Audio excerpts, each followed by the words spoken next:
আমার বিশ্ববিদ্যালয়ের ছোট ভাই আক্তার, যারা গত ফ্যাসিস্ট আমলে নিজের বুককে সামনে দিয়েছিল এই দেশকে রক্ষা করার জন্য,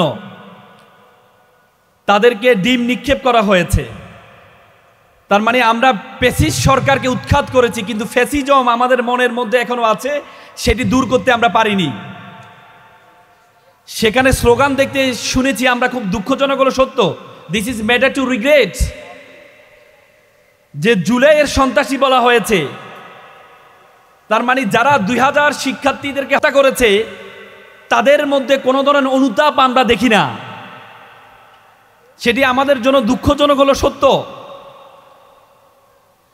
তোমরা জানো 52-তে গুলি করেছে, ভিন্ন একই দেশ হলেও ভিন্ন পাঠ। পশ্চিম পাকিস্তান ছিল, তাদের ভাষা, তাদের সংস্কৃতি, তাদের সব কিছু ভিন্ন ছিল। তারা আমাদের দেশের মানুষকে হত্যা করেছে। 1971 সালেও ভিন্ন একটি পাঠ, ভিন্ন একটি সংস্কৃতির মানুষের উপর গুলি চালিয়েছে। কিন্তু 2024-এ আমরা দেখেছি নিজের দেশের, নিজের সংস্কৃতির, নিজের ভাষায় যারা কথা বলে, সে ছাত্র জনতাকে শুধুমাত্র ক্ষমতা টিকে থাকার জন্য গুলি করেছে। সেটি খুবই দুঃখজনক ছিল। কিন্তু তাদের মধ্যে আমরা কোনো হতাশা দেখি না, তাদের মধ্যে কোনো অনুতাপ দেখি না, তাদের মধ্যে কোনো ধরনের যে ভুল করেছে সেটি দেখি না। যদি থাকতো তাহলে কখনো তারা জুলাইয়ের সন্ত্রাসী বলতো না। তো সুতরাং আমরা মনে করি তোমরা যারা জেনজি আছো, এবং সেখানে একজন ডাক্তার যারা গিয়েছিল, সে অক্সফোর্ডের ছাত্রী ছিল, শুধুমাত্র দেশকে পরিবর্তন করার জন্য, পলিটিক্স করার জন্য বাংলাদেশে আসছে। তাকে যে শব্দ চয়ন করা হয়েছে, সেটা আমরা খুব মানে খুবই কষ্ট পেয়েছি। আমাদের যদি আমরা বাংলাদেশের যারা নারীবাদী আছে, আমরা খুব আশা করেছিলাম তারা প্রতিবাদ করবে, যে একটা শিক্ষিত মেয়েকে যেভাবে যে শব্দ চয়ন করে তাকে গালি দেওয়া হয়েছে। কিন্তু আমরা দেশের যে নারীবাদীরা আছে, সেই নারীবাদীদের কোনো প্রতিবাদ আমরা দেখি নাই, কোনো প্রতিবাদ আমরা দেখি না। আমাদের নারীবাদীদের অবস্থা হচ্ছে, আমাদের গ্রামে একটা কথা বলে যে হচ্ছে, আমার জামাইটা ভালো আমার মেয়ের কথা শুনে, আমার ছেলে খারাপ তার বউয়ের কথা শুনে। মানে নিজের সাথে আসলে ভালো, আর নিজের সাথে এগেনিস্টে যদি যায় তখন এটিকে ভালোভাবে দেখা হয় না, খারাপভাবে দেখা হয়। আমাদের নারীবাদীরা সেটা কোনো প্রতিবাদ দেখি নেই আমরা, সেটা আমরা খুব কষ্ট পেয়েছি। তো সুতরাং আমরা মনে করি আমাদের যে জেনজিরা আছে, তোমরা যারা এখানে আছো, তোমাদের হাত ধরে এই বাংলাদেশে ফ্যাসিজম দূর হয়েছে, তোমাদের হাত ধরে বাংলাদেশ, নতুন বাংলাদেশ তৈরি হবে ইনশাল্লাহ। আমি কামারপাড়া স্কুল অ্যান্ড কলেজের কর্তৃপক্ষকে অসংখ্য ধন্যবাদ জানাই। আজকে যারা তোমরা নবীন, যারা তোমরা মেধাবী, তোমাদের জন্য এত সুন্দর একটি কেরিয়ার গাইডেন্স প্রোগ্রাম আয়োজন করেছে। চাইনিজ দার্শনিক কনফুসিয়াস একটা চমৎকার কথা বলেন।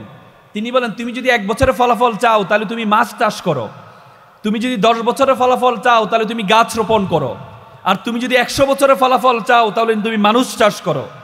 আজকে মানুষ চাষ করার জন্য যে সুন্দর উদ্যোগ গ্রহণ করেছে, আমরা স্কুল অ্যান্ড কলেজের কর্তৃপক্ষের জন্য একটা করতালি আহ্বান করছি।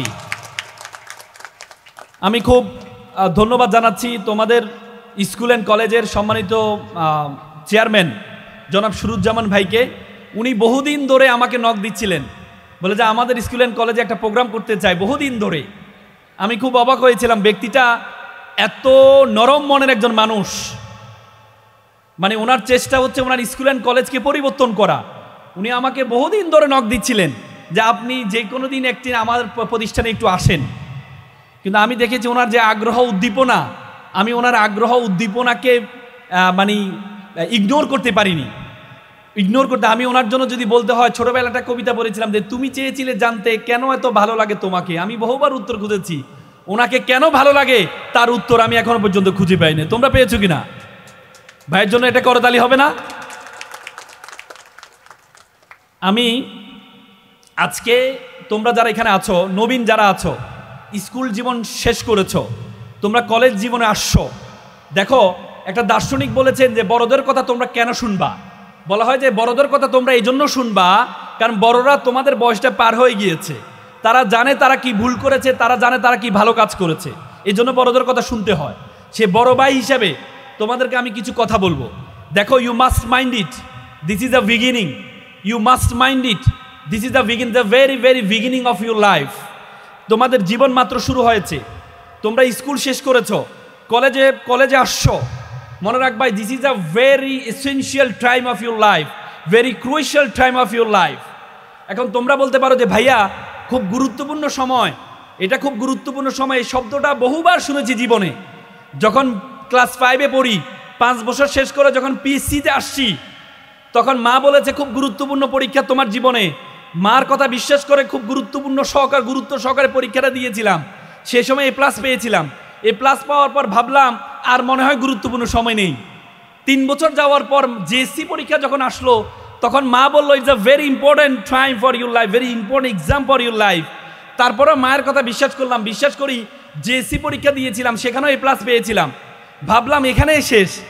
2 বছর যাওয়ার না যাইতে যাইতে মা বললো বাবা মা তোমার SSC পরীক্ষা is a very important exam for your life.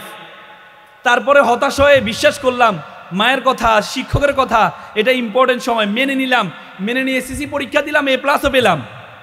এখন নবীন ভাবলাম কলেজে আসছি, মুক্ত স্বাধীনতা, চরম স্বাধীনতা, চলবো মুক্ত বিহঙ্গে চলবো। কিন্তু এখনই এসে আপনি বললেন this is a very important time for your life. এখন কি আর বিশ্বাসযোগ্য মনে হয় কথাগুলো? কিন্তু এটাই বাস্তবতা। পিএসসির জন্য তুমি 5 বছর সময় পেয়েছো, JSCর জন্য তুমি 3 বছর সময় পেয়েছো, SSCর জন্য তুমি 2 বছর সময় পেয়েছো, ইন্টারের জন্য তুমি মাত্র 1.5 বছর সময় পাবা। ইন্টার পাস করার পরে বিশ্ববিদ্যালয় ভর্তি পরীক্ষার জন্য তুমি মাত্র 4 মাস সময় পাবা। তার মানে তোমার সময় যত কমবে, তোমার সময়ের গুরুত্ব, তোমার পরীক্ষার গুরুত্ব তত বেশি বাড়বে। তোমরা যারা SSC পরীক্ষায় A+ পেয়েছো, তোমরা যদি ইন্টারের একটা সমীকরণে দেখা গিয়েছে যারা SSC পরীক্ষায় A+ পায়, তাদের 50% ইন্টারে গিয়ে A+ পায় না। এবং যারা SSC পরীক্ষায় A+ পায়নি, তোমাদের মধ্যে অনেকেই, তারা শুধুমাত্র তাদের চেষ্টার কারণে ইন্টারে গিয়ে তারা A+ পাবে। তো সুতরাং এই যে সময়টা তোমাদের জন্য, এই সময়টা তোমাদের জীবনের জন্য সবচেয়ে গুরুত্বপূর্ণ সময়।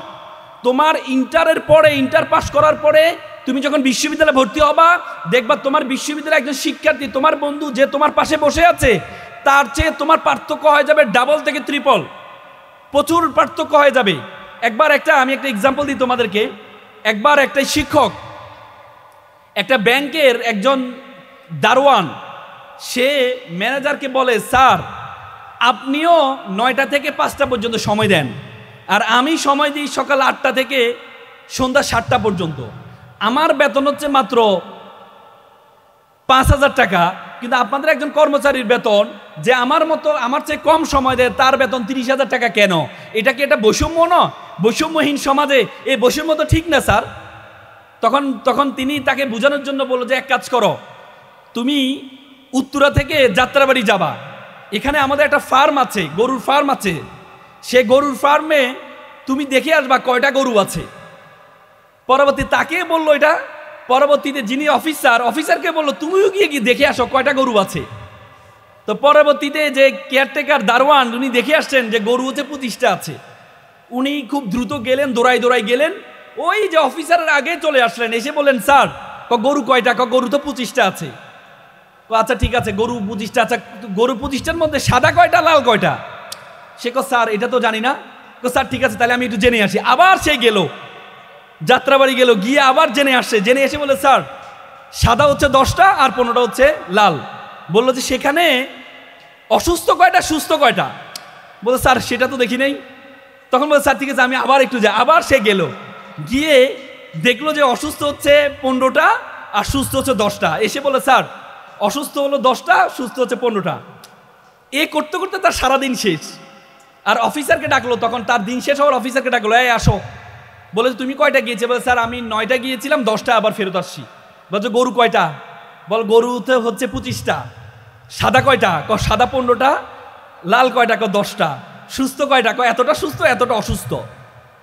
তখন দারোয়ানকে বললো দেখো তোমাকে আমি পাঠিয়েছিলাম, তুমি সারাদিন সময় ব্যয় করলা এবং আমার ভাড়া নষ্ট করলা, আর অফিসারকে পাঠিয়েছিলাম তিনি মাত্র 1 ঘন্টায় যে তথ্য নিয়ে আসলেন, তুমি সারাদিনে সে তথ্যটা তুমি নিয়ে আসতে পারলে না।